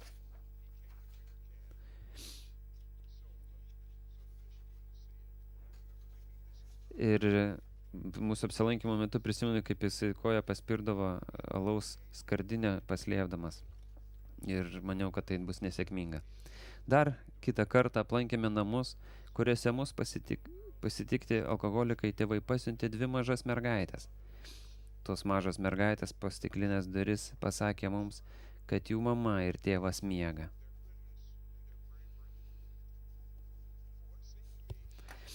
Tos mažos mergaitės prasilės duris mus pasakė mums, kad jų mama ir tėvas miega. Vyskupas dar maždaug 10 minučių ir ilgiau tęsė pokalbį su jomis, šypsodamasis ir kirdamas jų gerumą ir drąsą. Man nueinant jis tyliai pasakė: tai buvo geras apsilankimas. Tos mažos mergaitės niekada nepamirš, kad buvome atėję. 2 iš palaiminimų, kuriuos gali duoti vyresnieji porininkai, yra pasitikėjimas ir rūpinimosi pavyzdys. Mačiau tai, kaip mano sūnus gavo namų mokymo porininką, turinti žymiai daugiau patirties kunigystėje nei jis. Jo vyresnysis porininkas 2 kartus buvo misijos prezidentas ir buvo tarnavęs kitose vadovaujančiose pareigose. Prieš jam aplankant vieną paskirtą šeimą, tas daug matęs kunigijos vadovas paprašė leidimo aplankyti mano sūnų mūsų namuose. Jie leido man klausytis. Vyresnysis porininkas pradėjo maldą, prašydamas pagalbos. Po to mano sūnui jis pasakė kažką panašaus į tai. Manau, kad turime pravesti pamoką, kuri šiai šeimai atrodys kaip kvietimas atgailauti. Nemanau, kad iš manęs jie gerai tai priims. Manau, kad šią žinią iš tavęs jie geriau priims nei iš manęs. Ką apie tai manai? Prisimenu išgąstį mano sūnaus akyse. Vis dar jaučiu tos akimirkos džiaugsmą, kai mano sūnus priėmė pasitikėjimą. Tai buvo neatsitiktinumas, kad vyskupas suvedė kartu tokius porininkus. Kruopščiai ruošdamasis, tas vyresnysis porininkas sužinojo apie šeimos, kurią jie ruošiasi mokyti jausmus. Tai buvo įkvėpimas, kai jis pajautė, kad turi atsitraukti, kad nepatyrusiam jaunuoliui turi patikėti pakviesti vyresnius Dievo vaikus į atgailą ir saugų gyvenimą. Nežinau, kuo baigėsi jų apsilankimas, bet žinau, kad vyskupas, turintysis Melkisedeko kunigystę ir viešpats, ruošia vaikiną tapti kunigijos vyru ir kada nors vyskupu. Taigi, iš to, ką esate matę ir patyrę savo gyvenimuose, jūs žinote tokias pasiruošimo kunigystėje sėkmės istorijas. Jūs pažinojate tokius vyskupus, porininkus ir tėvus, arba jais buvote. Matėte viešpatės ranką, kai ruošitės kunigystės pareigoms, kurios su jo žinia jūsų laukia ateityje. Visi mes, turintys kunigystę, esame įpareigoti padėti viešpačiui ruošti kitus. Galime daryti kai ką, kas gali būti svarbiausia. Už žodžius, kuriuos naudojame mokydami doktrinos, daug svarbesnė bus mūsų gyvenimo pagal tą doktriną pavyzdžiai. Svarbiausia mūsų tarnystėje, kunigystėje yra kviesti žmonės ateiti pas Kristų, per tikėjimą, atgailą, krikštą ir priimant šventąją dvasią. Pavyzdžiui, prezidentas Tomasas Monsonas pamokslaudavo visomis šiomis doktrinomis, sujaudindamas žmonių širdis. Bet tai, ką mano žinia jis padarė žmonėms, misionieriams ir bažnyčios draugams, tarnaudamas Toronto misijos prezidentu, skatina mane veikti. Kunigijos pasiruošime parodyk man yra svarbiau už pasakyk man. Štai kodėl pasiruošime kunigystėje raštai mums yra tokie svarbus. Jie pilni pavyzdžių. Jaučiu tarsi matyčiau Almą, sekant angelo paliepimu ir paskubomis grįžtant mokyti į atstūmusius nedorus žmonės Amoniho mieste. Gali jausti šaltį kalėjimo kameros, kurie Dievas pranašui Džozefui prisakė pasisemti drąsos, nes juo yra rūpinamasi. Kai tampa sunku tarnauti, galime būti pasiruošę ištverti mintise laikydami šios raštų vaizdinius. Pasitikėjimą jaunų kunigystę turinčių rodantis tėvas, vyskupas arba vyresnysis namų lankymo porininkas gali pakeisti jo gyvenimą. Kartą 12 apaštalų kvorumo narys paprašė mano tėvą parašyti trumpą straipsnį apie mokslą ir religiją. Mano tėvas buvo žymus mokslininkas ir ištikimas kunigystę turintis narys. Tačiau vis dar pamenu tą akimirką, kai jis man įdavė tą parašytą straipsnį ir pasakė: štai noriu, kad tu jį perskaitytum prieš man tai išsiunčiant 12. Tu suprasi, ar jis teisingas. Jis buvo 32 metais vyresnis už mane ir nesulyginamai išmintingesnis ir protingesnis. Vis dar jaučiuosi pastiprintas to pasitikėjimą, kurį parodė didis tėvas ir kunigijos vyras. Žinojau, kad tas pasitikėjimas buvo ne manimi, bet tuo, kad Dievas gali man pasakyti, kas yra teisinga ir kad tai jis padarys. Jūs, patyrę porininkai, galite palaiminti ruošdami jauną kunigystę turintį, kai parodysite jam tokį pasitikėjimą. Tai padės jam pasitikėti atsiradusiu švelniu įkvėpimo jausmu, kai vieną dieną jis uždės savo rankas užantspauduodamas palaiminimą ant vaiko, kuris, pasak gydytojų, turėtų mirti galvos. Šis pasitikėjimas ne kartą man padėjo. Mūsų sėkmė ruošiant kitus kunigystėje pasireikš proporcingai mūsų jiems jaučiamai meiliai. Tai bus ypač akivaizdu, kai teks juos pataisyti. Pagalvokite apie atvejį, kai galbūt prie sakramento stalo Arono kunigystę turintysis suklysta atlikdamas apeigą. Tai rimtas atvejis. Kartais klaida reikalauja viešo pataisymo, kai žmogus gali pajausti nuoskaudą, pažeminimą, ar netgi, kad yra atstumiamas. Prisiminsite viešpaties patarimą. Tinkamu laiku, kai įkvepia šventoji dvasia, griežtai papeikiant, o po to parodant dar didesnę meilę tam, kurį papeikiai, kad jis nelaikytų tave savo priešu. Citatos pabaiga. Žodis didesnė yra ypač svarbus ruošiant turinčiuosius kunigystę, kai juos reikia pataisyti. Šis žodis užsimena apie meilės, kurią jau rodote didinimą. Parodymas yra susijęs su didinimu. Tie iš jūsų, kas ruošia kunigystę turinčiuosius, neabejotinai matys juos darant klaidas. Prieš pataisomi jie turi būti iš anksto ir tvirtai pajutę jūsų meilę. Prieš priimdami jūsų pataisymą jie turėtų būti pajutę jūsų nuoširdų pagyrimą. Pats viešpats, turintiesiems žemesnėje kunigystę, rodė dėmesį, išreiškianti pagarbą jų potencialui ir vertę jo akyse. Pasiklausykite žodžių, kuriuos ištarė Jonas Krikštytojas, kai buvo sugrąžinta Arono kunigystė. Jums, mano bendratarniai, Mesijo vardu aš suteikiu Arono kunigystę, turinčią angelų tarnavimo ir atgailos evangelijos ir krikšto panardinant nuodėmėms atleisti raktus. Ir jau niekada nebebus paimta nuo žemės, kol Levio sūnus vėl atnašaus viešpačiui atnašą teisume. Arono kunigystė yra aukštesnės Melkisedeko kunigystės priedas. Bažnyčios prezidentas, kaip visos kunigijos prezidentas, pirmininkauja taip pat ir paruošiamajai kunigystei. Skirtingų laikų jo siunčiamos žinios apie ėjimą gelbėti tobulai tinka įgaliojimui nešti atgailos ir krikšto evangeliją į kitų žmonių gyvenimus. Diakonų, mokytojų ir kunigų kvorumai reguliariai tarėsi, kaip priartinti kiekvieną kvorumo narę prie viešpaties. Prezidentūra skiria narius, kurie eis į pagalbą su tikėjimu ir meilė. Diakonai dalina sakramentą pagarbiai ir tikėdami, kad priimdami šiuos šventus simbolius nariai pajus apmokėjimo poveikį ir pasiryš laikytis įsakymą. Mokytojai ir kunigai meldžiasi drauge su porininkais, kad galėtų įvykdyti pareigą rūpintis bažnyčia, kiekvieno asmenio atskirai. Ir šios poros meldžiasi kartu, kai sužino tų šeimų galvų viltis ir poreikius. Ir kai jie tai daro, jie ruošiasi tai didžiai dienai, kai būdami tėvai su tikėjimu pirmininkaus savo šeimoje. Liudiju, kad visi, kurie tarnauja kartu kunigystėje, ruošia žmones, viešpaties Jėzaus Kristaus atėjimui į savo bažnyčią. Dievas Tėvas yra gyvas. Žinau, kad Jėzus yra Kristus ir kad jis myli mus. Prezidentas Tomasas Monsonas yra gyvasis viešpaties pranašas. Tai liudiju šventu Jėzaus Kristaus vardu. Amen. Broliai, dėkojame, kad šį vakarą praleidote su mumis. Taip pat dėkojame misionierių chorui už įkvepiančias giesmes ir dėkojame visiems padėjusiems surengti šią transliaciją.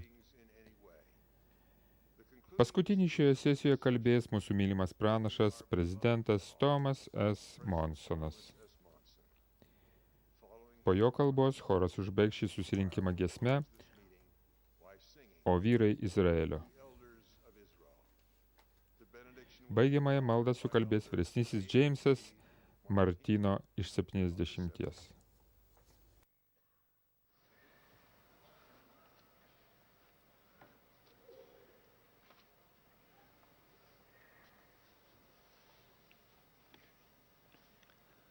Brethren, we're assembled as a mighty body Broliai, of the priesthood. susirinkome kaip galingas kunigijos sambūris tiek čia konferencijų centre, tiek ir kitose vietose visame pasaulyje.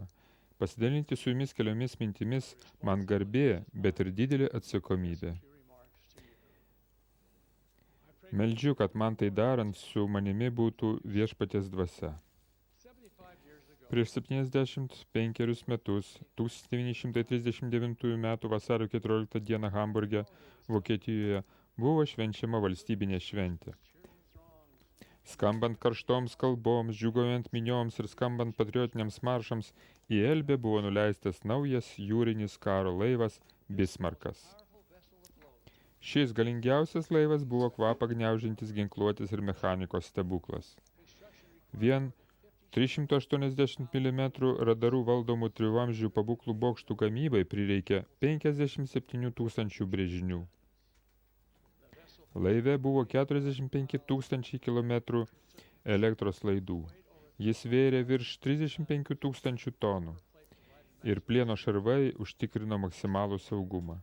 Šis didingos išvaizdos, įspūdingo dydžio, stulbinančios kovinės galios gigantas buvo laikomas nenuskandinamu.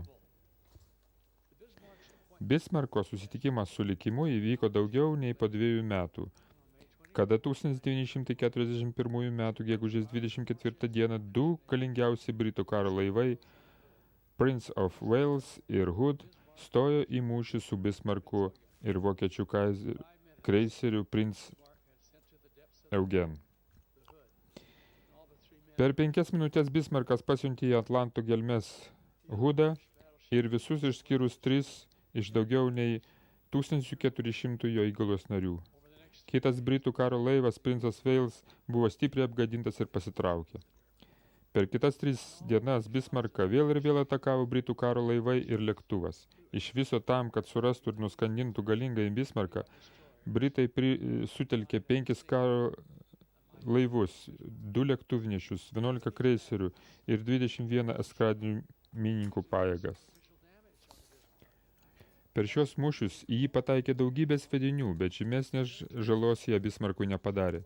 Tai gal jis tikrai buvo nenuskandinamas? Tada viena torpeda sėkmingai pataikė į laivagalį, dėl ko užstrigo Bismarko vairas. Pastangos jį sutaisyti neatnešė naudos. Su kovai parengtais pabūklais ir įgula Bismarkas galėjo tik lėtai plaukti ratu.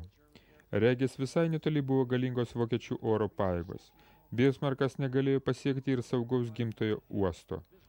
Jie negalėjo suteikti reikalingos apsaugos, nes Bismarkas nebegalėjo plaukti nustatytų kursų. Nei vairo, nei pagalbos, nei uosto. Artinosi galas. Britų pabūklams šaudant, vokiečių įgula pati nuskandino regis nesunaikinamą laivą. Alkanos Atlanto bangos pirmą apžiojo, o po to ir prarijo vokiečių karo laivyno pasididžiavimą. Bismarko nebeliko.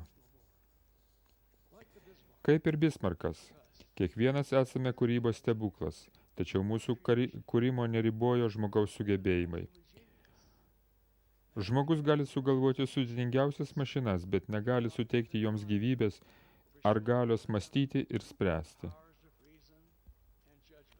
Tai dieviškos dovanos, kurią suteikia tik Dievas. Broliai, kaip laivų duotas gyvybiškai svarbus vairas, taip mums suteiktas būdas pasirinkti savo kelionės kryptį. Mums plaukiant gyvenimo jūromis viešpaties švyturys šviečia visiems.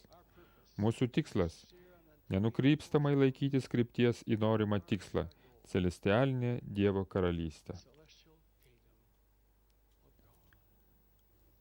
Žmogus be tikslo yra kaip laivas be vairo. Vargu ar jis gali pasiekti gimtąjį uostą. Gauname nurodymus. Nusibrėžkite kursą, pakelkite bures, nusistatykite vairą ir pirmin. Galingoje Bismarko pamokos tinka ir mums. Variklių ir sraigtų galia nenaudinga be vairavimo. Tai yra be galios vadeliojimo, to galios nukreipimo vairu. Vairo nesimato, jis palyginti mažas, bet atlieka labai svarbią funkciją. Mūsų tėvas parūpino saulę, mėnulį ir žvaigždes, dangaus galaktikas, kad vestų jūrų keliais plaukiojančius jūrininkus. Mums einant gyvenimo keliu, jis parūpino aišku žemėlapį ir rodo kelią į mūsų trokštamą tikslą. Jis įspėja: saugokite klystkelių, spąstų, žabangų. Negalime leistis apgaunami tų, kurie nori mus nuklaidinti, tų gudrių nuodėmės dūdininkų kviečiančių šian ar ten. Verčiau stabtelime pasimelsti, įsiklausome į tą tylų ramų balsą, nešantį į mūsų sielos gelmes švelnų mokytojo kvietimą. Ateik ir sek paskui mane. Tačiau yra tokių, kurie neklauso, kurie nepaklūsta, kurie verčiau renkasi pačių išgalvotą kelią. Labai dažnai jie pasiduoda pagundoms, kurios supa visus mus ir gali atrodyti labai patraukliai. Kaip turintieji kunigystę, buvome atsiųsti į žemę neramiais laikais. Gyvename sudėtingame pasaulyje, kur yra daugybė priešiškų srovių. Politikų planai griauna šalių stabilumą. Despotai užgrobia valdžią. Ir dalis visuomenės regis visiems laikams paminama, netenka galimybių ir jaučiasi beviltiškai. Ausyse mums skamba žmonių filosofijos ir mūsų panuodėmės. Tačiau privalome būti verti visų šlovingų palaiminimų, kurios mums paruošęs dangiškasis tėvas. Kad ir kur eitume, mūsų kunigystė lieka su mumis. Ar stovime šventose vietose? Prašau, kad prieš statydami save ir savo kunigystę į pavojų, rizikuodami eiti į vietas ar veiklas nevertas jūsų ar tos kunigystės, stabtelėtumėte apsvarstyti pasekmes. Mes, kurie buvome išventinti į Dievo kunigystę, galime daug ką pakeisti. Išlikdami tyri ir gerbdami savo kunigystę, tampame teisiais ir sektinais pavyzdžiais kitiems. Apaštalas Paulius patarė: būk tikintiesiems pavyzdys žodžiu, elgesiu, meile, tikėjimu, skaistumu. Taip pat jis rašė, kad Kristaus pasekėjai turi būti tarsi žiburiai pasaulyje. Teisimo pavyzdys gali padėti apšviesti vis labiau tamsėjantį pasaulį. Daugelis iš jūsų prisiminsite prezidentą Eldoną Tanerį, kuris kaip patarėjas tarnavo 4 bažnyčios prezidentams. Per savo kaip pramonininko karjerą, tarnaudamas Kanados vyriausybėje ir kaip Jėzaus Kristaus apaštalas, jis buvo nuolatinis teisumo pavyzdys. Jis davė mums šį įkvėptą patarimą: niekas kita neatneš tiek džiaugsmo ir sėkmės, kaip gyvenimas pagal Evangelijos mokymus. Būkite pavyzdžiai, darykite gerą įtaką. Citatos pabaiga. Toliau jis tęsia. Kiekvienas iš mūsų esame iš anksto numatytas tam tikram darbui, kaip Dievo išrinktas tarnas, kuriam jo manimų dėrėjo suteikti kunigystę ir galę veikti jo vardu. Visada atminkite, kad žmonės laukia iš jūsų vadovavimo ir jūs darote įtaką žmonių gyvenimams, gerą ar blogą. Ta įtaka jausis per kartų kartas. Citatos pabaiga. Mus stiprina tiesa, kad didžiausia šių laikų jėga pasaulyje yra Dievo galia, veikianti per žmogų. Kad galėtume saugiai plaukioti žemiškojo gyvenimo jūromis, mums reikia amžinojo jūrininko, būtent didžiojo Jehovos vadovavimo. Mes prašome pagalbos, mes kreipiamės į aukštybės, kad gautume dangiškos pagalbos. Gerai žinoma žmogaus, kuris nesikreipė į dangų pavyzdys, yra Kainas, Adomo ir Ievos sūnus. Didžiulio potencialo, bet silpnos valios Kainas leido gudumui, pavydui, nepaklusnumui ir net žmogžudystei užblokuoti jo vairą, kuris būtų vedęs jį į saugumą ir išaukštinimą. Užuot žvelgęs į dangų, jis nukreipė akis į žemę. Kainas nupuolė. Kitų laikotarpių, valdant nedoram karaliui, išbandymą patyrė ir Dievo tarnas. Dangiško įkvėpimo pagalba, Danielius išaiškino karaliui užrašą ant sienos. Kalbėdamas apie pasiūlytą atlygį, netgi karališkus rūbus, auksų grandinę ir politinę valdžią, Danielius tarė: savo dovanas savo pačiam pasilaikyk ir apdovanojimus kam nors kitam duok. Citatos pabaiga. Danieliui buvo pasiūlyti dideli turtai ir galia, bet pasaulio, o ne Dievo vertybės. Danielius atsispyrė ir liko ištikimus. Vėliau, kai Danielius garbino Dievą nepaisydamas tai draudžiančio įsako, jis buvo įmestas į liūtų duobę. Biblijoje pasakojama, kad kitą rytą Danielius buvo iškeltas iš duobės gyvas ir sveikas, nes jis pasitikėjo Dievu. Leptingą valandą Danieliaus pasiryžimas ištikimai laikytis kurso atnešė dievišką apsaugą ir šventą saugumą. Tokią apsaugą ir saugumą galime patirti ir mes, jei taip pat ištikimai laikysimės kurso į mūsų amžinuosius namus.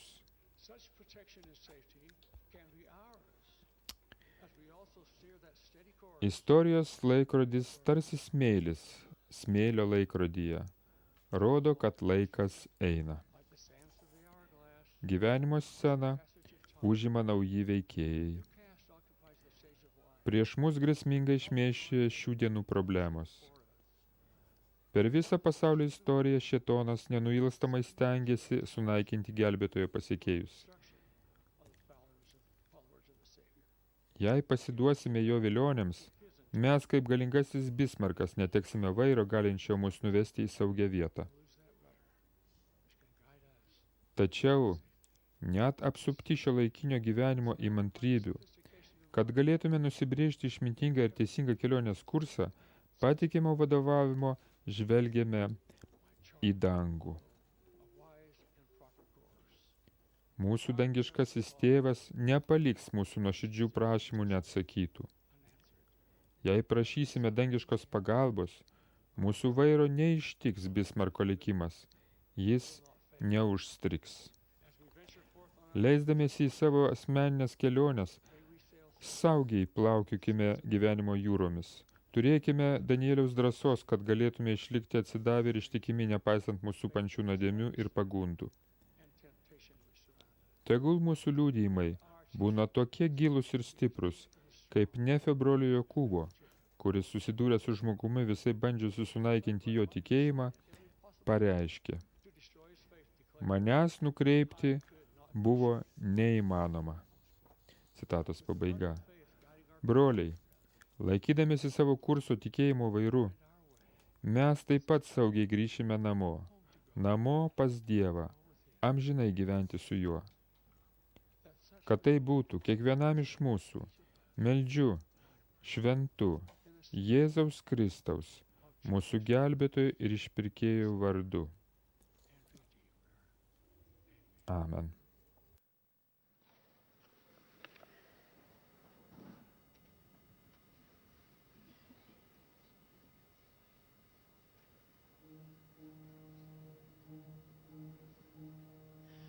O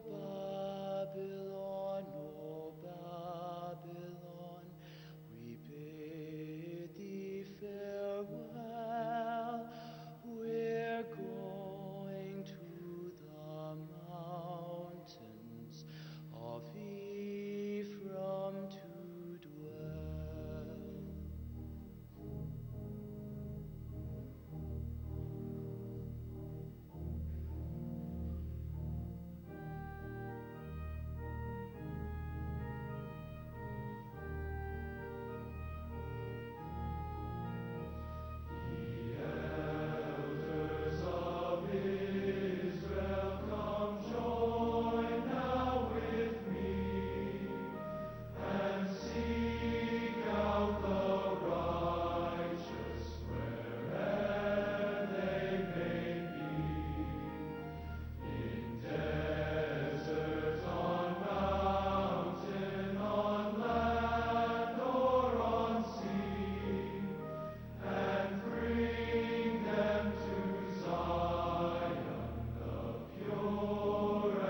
Father in heaven, Dangiškasis we tėve, humbly come before thee this evening, grateful for the opportunity to mes gather nuolankiai ateiname prieš tave šį vakarą dėkodami už galimybę susirinkti kaip kunigijos kūnas. for a prophet. Mes dėkojame tau už pranašą, We sustain as prophets. bei už tuos, kuriuos palaikome kaip pranašus regėtojus ir apreiškėjus. Mūsų širdis sujaudintos.